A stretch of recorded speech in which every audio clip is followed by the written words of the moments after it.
निरंतर संस्था की तरफ से आप सभी लोग का स्वागत है। आज हम लोग के बीच में श्री कृष्ण यादव जी हैं जो जिला सुल्तानपुर से हैं। आपका सिलेक्शन माध्यमिक शिक्षा सेवा चयन बोर्ड टीजीटी के पद पे हिंदी पे हो गया है, जो आप कुछ अंकों से ही 2 अंक से यानी कुछ बहुत ही कम अंकों से एलटी में आपके सिलेक्शन रुक गए थे और आप नेट भी हैं। 2016 में संस्थान में आपने प्रवेश किया और 2016 के ही विज्ञापन में आपका पहली बार आपका सिलेक्शन टीजीटी के पद पर हो चुका है। और जो आप जिला सुल्तानपुर से हैं, तहसील जयसिंहपुर और गांव ग्राम सरैया से हैं, तो आज श्री कृष्ण जी हमारे बीच में हैं। आप समझ सकते हैं कितनी ही कम उम्र में आपने सफलता को हासिल किया है और रिटर्न परीक्षा को पास करते हुए साक्षात्कार आपने दिया। उस साक्षात्कार में भी आपने फाइनल सिलेक्शन आपका हुआ माध्यमिक शिक्षा सेवा चयन बोर्ड में। तो आज मैं श्री कृष्ण यादव जी हम लोग के बीच में हैं, अपनी सफलता के बारे में बताएंगे कि आपने इतने कम समय में जो आपने सफलता हासिल किया है, कैसी आपकी रणनीति रही और कैसे आपके संघर्ष रहे लाइफ में, इसके बारे में भी बताएंगे। और आप लोगों को भी मैसेज दिया जाएगा कि आप भी ऐसे ही परिश्रम करिए धैर्य से, जो आपका भी सिलेक्शन हो आप सभी लोगों का।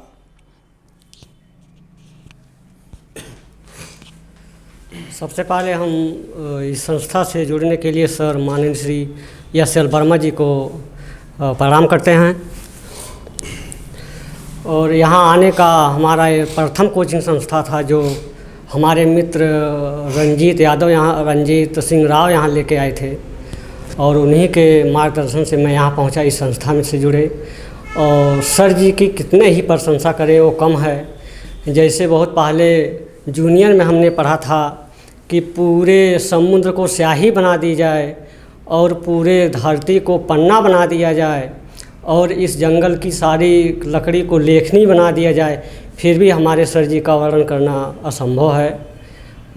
एस.एल. वर्मा जी का, हमारे माननीय एस.एल. वर्मा जी का मैं पुनः इस बारी फिर भी इनको प्रणाम करता हूँ सर जी को अपने। और यहाँ आने का हमारे भैया जी हैं रामकृष्ण यादव, जो पिता और भाई में हमें कोई अंतर नहीं जान पाए आज तक। बार बार यही हमारे भैया कहते थे कि पढ़ लीजिए, मैं कमा रहा हूँ, पढ़ लीजिए, नहीं तो आप बर्बाद हो जाएंगे। बार बार मैंने कभी अपने लक्ष्य से भ्रमित नहीं हुआ। 2015 मैंने बीएड किया। बीएड करने के बाद 2016 में यहाँ चले आए। उसे बीच में थोड़ा हम लक्ष्य से भ्रमित हो गए थे। अपने भैया जी से कहा, भैया हमको कमाने की इच्छा हो रही है। तो भैया ने हमारे भैया जी ने कहा कि मत ऐसा मत करिए, पढ़ लीजिए, कमा तो हम रहे हैं, आपको पूरी खर्चा देंगे, पढ़ लीजिए। तो मैं चला आया इलाहाबाद सारी डिग्री लेके। और बहुत गांव से विराम करता हूं, अपने गांव से, बहुत अशिक्षित गांव से, जो कि हमारे गांव में कोई पढ़े लिखे नहीं हैं। और हमारे गांव की ये प्रथम सर्विस है, प्रथम नौकरी है जो हमने इस मुकाम पर हासिल हो गए। और इसको हासिल करने के लिए हमारे सर जी हैं एस.एल. वर्मा जी। बेंच तो हमने बहुत देखे, कॉलेज में बहुत बेंचियाँ मिली, पता नहीं कितने बेंच मिले, कितने कॉलेज मिले, कितने सर जी मिले, लेकिन ये सर जी के बेंच को हमने पट्टा ले लिया। जो गांव बोलते नहीं, पट्टा ले लिया, उसी बेंच छोड़े नहीं जब तक सिलेक्शन नहीं हो गया हमारा। लास्ट मंजिल तक सर जी टेस्ट करते थे। 1-2 क्वेश्चन हमारा गलत हो जाता था तो सोचते थे, सर जी कहते थे कि बुक में जाके खोज लेना। हम लोग खोजते थे सारी रात, वही क्वेश्चन खोजते थे सारी रात, पूरी रात खोजते थे। 1-2 मिलता था, मिलता नहीं, लेकिन सारी बुकें खोजने के बाद ऐसा कुछ नहीं था कि जो मैटर नहीं मिलता था। इतना हम लोग थे, संघर्ष करते थे। वही जो सर जी का नोट्स है, नोट्स इतना कीमती है, सर जी दिनों दिन उसमें ऐड करते जा रहे हैं। लगता है एक दिन वो पोथी बन जाएगा सर जी का नोट्स। सर जी का नोट्स अगर आप पढ़ेंगे, जो इस संस्था से जुड़े हैं छात्र, जितने लोग जुड़े हैं संस्था से, अगर वो नोट्स क्लियर कर दिए तो जान लीजिए आप टीजीटी पीजीटी क्या, आप हायर में चले जाएंगे, असिस्टेंट प्रोफेसर हो जाएंगे। वही नोट्स करके जो है क्लास में आए होंगे तो देखे होंगे, आपको लग रहा होगा कि बहुत सारे लोग आपसे बेहतर होंगे जी, और कभी खड़ा करते होंगे तो क्वेश्चन नहीं बता पाते होंगे, तो कैसा लग रहा था कि कर पाएंगे कि नहीं, ऐसा कुछ आपको फीलिंग हो रहा था? जी, बहुत फीलिंग हो रहा था। जब सर जी क्वेश्चन पूछते थे छात्रों से, तो हम पहले ही घबरा जाते थे। पीछे से शुरू होते थे, हमारी बेंच सामने आते आते आते बहुत घबरा जाते थे कि हमारा नंबर आ गया, हम कैसे बताएंगे। लेकिन बताते थे किसी तरह। जब संस्था से जुड़े हम अगस्त में, तो यहाँ आए, टेस्ट दिए 16 में, और हमारा सही था 49 प्रश्न। पहले परीक्षा दे 49 पर याद है आपको? याद है, पूरा याद है, पूरा याद है हमको सर। 49 प्रश्न हमारा सही था, और उसी पीरियड में लोग 115, 20, 22, 25 ऐसे ऐसे लोग करते थे। तो हमने सोचा हमारा कैसे होगा। उलझ गए, घर गए चारपाई पे, रूम पे लेट गए पूर्ण रूप से कि सिलेक्शन नहीं होगा, लग रहा है घर जाना पड़ेगा। तो आए तो सर जी, फिर दूसरा टेस्ट हुआ तो सर जी कहने लगे कि इसमें जो संस्था में जुड़े हैं वो 11-12 के लोग हैं, 15 के लोग हैं, बहुत पुराने लोग हैं जो 120 115 कर रहे हैं। तो साहस मिला कि अभी हमको तो बहुत समय है, बहुत समय है। तो साहस बना हमारे अंदर, और परिश्रम किए। 1 महीने, 2 महीने, 3 महीने जाते जाते हम लगभग 100 प्रश्न करने लगे टेस्ट में। और ऐसी स्थिति बनी कि 100 प्रश्न के नीचे हमने आने नहीं दिया। 6-7 महीना जाते जाते एक बार बीच में परीक्षा की डेट आई, लेकिन सौभाग्य हमारा था कि डेट टल गई। और उसी में हम और थोड़ा प्रयास किए, और 110, 12, 14, 15 तक टेस्ट में लाते थे हम। इतना हमारा होता था। बस यही सर जी की देन है। सर जी प्रश्न बहुत पूछते थे, और सर जी का जो ये प्रश्न है, सर जी का प्रश्न पूछने से हम लोगों का यहाँ सिलेक्शन हो गया। पूछते पूछते बैठे बैठे उसी बेंच पे, और निरंतर इतना कोचिंग किए, निरंतर एक दिन भी गैप नहीं हुआ। हमारे लाज में जो छात्र रहते थे वो कहते थे कि अरे सर जी आप कब तक कोचिंग करेंगे। हम कहे जब तक भैया हमारा सिलेक्शन नहीं हो जाएगा, जब तक हमारा सिलेक्शन नहीं हो जाएगा तब तक हम संस्था में जाते रहेंगे। ऐसे आते थे, कोचिंग में बैठते थे जैसे गधे बैठ जाएं, उठे नहीं वैसे गधे की तरह बैठते थे, जान लीजिए जब तक सिलेक्शन नहीं हो गया। इस लास्ट पे इस बार कितना क्वेश्चन किए थे आप चयन बोर्ड में एफ लेके? एफ लेके हमारा चयन बोर्ड में 119 प्रश्न था, जो कि हम सोचे नहीं थे, क्योंकि कभी 119 हमारा टेस्ट में नहीं था। 15-16 तक हम थे, और हो गया पता नहीं। सर जी की ये महान कृपा थी जो यहाँ हमको मोटिवेट किए, और बार बार यही कहते थे कि पढ़ते रहिए, जाइए। ना इच्छा ना पढ़ने को मन लगे तो अपना वो जो बेड बिस्तर है रूम का वो इधर उधर कर दीजिए, चूल्हा इधर उधर कर दीजिए, पोत दीजिए, और 2 काम करिए, खूब सोइए, खूब पढ़िए, तीसरा काम कुछ मत करिए। इसीलिए हमने तीसरा काम नहीं देखा। इलाहाबाद में मैंने सलोरी तो देख लिया, लेकिन एक गली भी नहीं देख पाए, और मार्केट चौराहे की तो बात ही छोड़िए। कोचिंग और रूम से आपका संबंध? जी, हमारा संबंध कोचिंग और रूम से था। और हमारी पढ़ाई की दिनचर्या ये थी कि मैं रात को कभी नहीं पढ़ा हूँ, रात को मैंने कभी नहीं पढ़ा हूँ। 4 बजे 3:30 बजे मैं उठता था, और दिन भर वर्क करता था। लगभग जान लीजिए 8 घंटे से कम मैंने कभी नहीं पढ़ा। ये सत्य है। आप रहते थे रूम में? हमारे एक पार्टनर आते थे, वो जूनियर थे हमारे, बीएससी करते थे, लेकिन पढ़ते तो नहीं थे, लेकिन हमको डिस्टर्ब नहीं करते थे पार्टनर हमारे पढ़ते तो नहीं थे, नीरज गौतम जी हैं, नीरज कुमार, लेकिन हमको डिस्टर्ब नहीं करते थे। सुल्तानपुर में आपका जो सरैया गांव है? जी, मैं जिला सुल्तानपुर से हूँ। और वहाँ पे गांव वाले कैसा महसूस कर रहे हैं आपको नौकरी लेके? अब क्या बताएं सर, गांव वाले तो कुछ लोग पॉजिटिव करते हैं, कुछ लोग बुराई करते हैं। तो आप प्राथमिक में लोग ज़्यादा, कुछ लोग हो जाते हैं, आप तो आयोग से चयनित हुए हैं, माध्यमिक शिक्षा सेवा चयन बोर्ड द्वारा, तो बड़ा गर्व की बात होगी वहाँ पे। जी, हमारे गांव में बहुत लोग सुने। हमारे सर जी एक हैं CP तिवारी जी, माननीय श्री चंद्र प्रकाश तिवारी जी, उन कहीं कहीं मिलते थे रोड पे, वो याद आ रहा रोड, सर जी मिलते थे तो मैं अपना सर थोड़ा झुका लेता था, और नमस्ते तो करते थे सर जी से, लेकिन ये सोचते थे कि कहीं मैं अवैध तो नहीं खड़ा हूँ, कहीं गलत तरीके से तो नहीं खड़ा हूँ। इस सम्मान से मैं सर जी से नमस्ते तो करते थे, लेकिन झुका लेते थे, अपना सर झुका लेते थे। तो सर जी जब सुने हमारे माननीय श्री CP तिवारी जी, तो बहुत बहुत बहुत बधाई दिए कि हमारे चेले यहाँ तक पहुँच गए। और सर जी हैं SL वर्मा जी, हमारे सर जी हैं, कि जो हमको वो पत्थर बना दिए, वो पत्थर जिसका नाम पारस पत्थर, वो मिटेगा नहीं।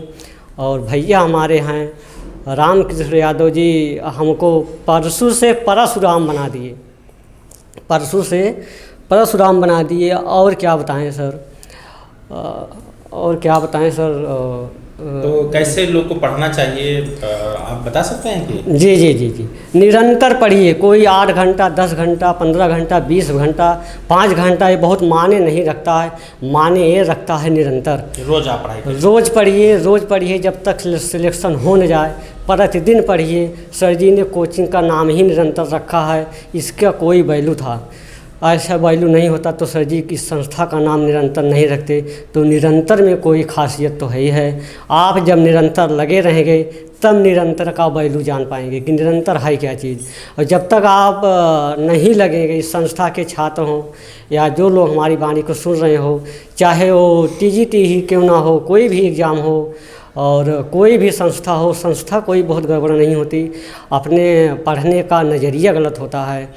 प्रतिदिन पढ़िए, निरंतर पढ़िए, निरंतर जुटे रहिए, तब ये निरंतर का वैल्यू आप समझ पाएंगे कि निरंतर है क्या चीज़। अगर वैसे बता दिया जाए निरंतर तो आप हंस के टल जाएंगे, निरंतर का महत्व नहीं समझ पाएंगे। ये सब है। और एक लाइन है कि बेहतर से बेहतर की तलाश करो, बेहतर से बेहतर की तलाश करो, मिल जाए नदी तो समुंदर की तलाश करो, मिल जाए नदी तो समुंदर की तलाश करो। टूट जाते हैं शीशे पत्थर की चोट से, टूट जाते हैं शीशे पत्थर की चोट से, टूट जाए पत्थर ऐसे शीशे की तलाश करो, टूट जाए पत्थर ऐसे शीशे की तलाश करो, टूट जाए पत्थर ऐसे शीशे की तलाश करो। बहुत अच्छा लगा श्री कृष्ण जी। और आपने इतनी बड़ी परीक्षा को, जो लाखों की भीड़ में आपने उसमें जो भी 4000 के से ज़्यादा लोग साक्षात्कार दिए, उसमें आपका सिलेक्शन हुआ। और कहीं न कहीं ये आपके भाग्य, आपके कर्म बहुत अच्छे रहे कि आपने इतनी कम समय में सफलता हासिल की और पहले ही विज्ञापन में आपका चयन हुआ।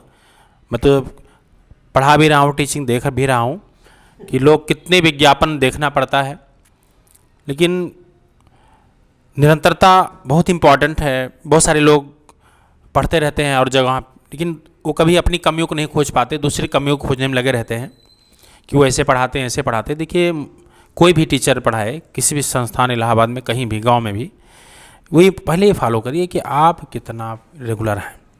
क्या वो टीचर रोज़ अगर खड़े हैं तो क्या आप रोज़ वहाँ बैठ पा रहे हैं संस्था में? और क्या अगर 2 घंटा आप संस्था में बैठे हैं, क्या रूम पे 4 घंटे बैठ पा रहे हैं कि नहीं? इसको देखिए। अगर आप ऐसा कर लिए तो आप ये शब्द नहीं निकलेंगे कि वो टीचर खराब पढ़ा रहे हैं कि अच्छा पढ़ा रहे हैं। बात खराब अच्छा में नहीं। अगर वो टीचर पढ़ा रहे हैं तो पहली बात, उनके अंदर रोज़ खड़े होंगे, वो कोचिंग में वो रोज़ आएंगे पढ़ाने। तो क्या आप रोज़ आ पाएंगे? तो ऐसे बहुत सारे ऐसे चेहरे हैं। कभी कभी हमको ना बता रहे हैं कि आपका सिलेक्शन हुआ है, मेरा सर हो गया है, तो बताते हैं हमको पता ही नहीं है, फ़ोटो भेजिए, हमें चेहरा नहीं याद आ रहा है। काफ़ी लोग, हमको तो ये भी आज नहीं पता है कि कितने लोग का सिलेक्शन हुआ, बस सुनते रहते हैं सबका, हाँ इनका हो गया, उनका हो गया। लेकिन जो आते हैं मुझसे मिलने, तो आपके सामने देखिए ला रहा हूँ। बहुत सारे लोग मोबाइल से ही बात करते हैं कि सर मेरा सिलेक्शन हो गया, इतनी दूर है। और श्री कृष्ण जी फिर कुछ बोलना चाह रहे हैं। यदि कोई भी छात्र इलाहाबाद में है तो कम से कम कोई भी एग्ज़ाम हो, कम से कम वो 8 घंटे वर्क करे रूम पे, उसके बाद कोचिंग का वर्क करे। तो ऐसा कोई मुकाम नहीं कि जो हाँ सफलता ना मिले, सफलता मिलेगी। और कुछ छात्र ऐसे हैं जो अपने वर्तमान को छोड़ देते हैं, खो देते हैं और हमेशा भविष्य की चिंता करते रहते हैं। हमने तो रूसो के विषय में पढ़ा था शिक्षा दर्शन में, बीएड में। रूसो ने ये बात कही थी कि मनुष्य जो है अपने भविष्य की चिंता करते करते वर्तमान की बलि दे देता है, वर्तमान की बलि दे देता है। लेकिन ऐसा नहीं होना चाहिए। हमेशा वर्तमान सोचिए, हर वक्त वर्तमान सोचिए, भविष्य अपने आप बन जाएगा, भविष्य अपने आप बन जाएगा। इसी बारे में मैं विराम देता हूँ और पुनः फिर सर जी के चरणों में प्रणाम करता हूँ। आपने सही कहा श्री कृष्ण जी कि प्रेजेंट जो वर्तमान होता है, वर्तमान के आधार पे भविष्य बनते हैं। क्योंकि पहले आप देखिए, काल भी पढ़ते होंगे तो पहले वर्तमान होता है, फिर भूत होता है, फिर भविष्य होता है। तो भविष्य आपका लास्ट में होता है, लेकिन पहले वर्तमान होता है। तो आप क्या थे और क्या हैं, क्या होंगे। तो आप वर्तमान अच्छा करिए, भविष्य तो अपने आप अच्छा होगा।